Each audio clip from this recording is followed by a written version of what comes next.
ગુજરાત રાજ્યની અંદર ઓબીસી સમાજને સ્વર્ગીય માધવસિંહ સોલંકીના સમયના વખતની અંદર 27% અનામત ફાળવવામાં આવેલ, ત્યારે ફક્ત 82 જ્ઞાતિઓ જ ઓબીસી સમાજમાં સમાવેશ હતો। ત્યારે હાલની તકે ઓબીસી સમાજમાં 146 જ્ઞાતિનો સમાવેશ કરવામાં આવેલ છે।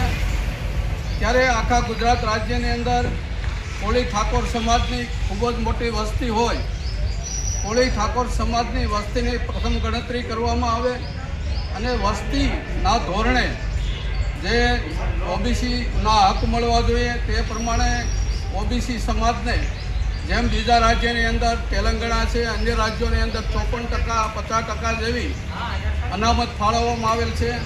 તે અનામત મળવા માટે ગુજરાત રાજ્યની અંદર જુદા જુદા કોળી સમાજના સંગઠનોના આગેવાનો આજે પોતાની માંગણી બુલંદ બનાવી રહ્યા હોય, ત્યારે આજે અમરેલી જિલ્લાની અંદર આપણા કોળી સમાજના આગેવાનો આજે આ માંગણી જે 27%થી વધારીને 54% ઓબીસી અનામત મળવા માટે સૌ આગેવાનો બગસરા, ધારી, સાવરકુંડલા, રાજુલા, અમરેલી શહેર તાલુકા વિસ્તારના ભેગા મળી મહોદય શ્રી માનનીય કલેક્ટર સાહેબને રૂબરૂ અમારી માંગણી માટે આવેદનપત્ર પાઠવ્યું છે।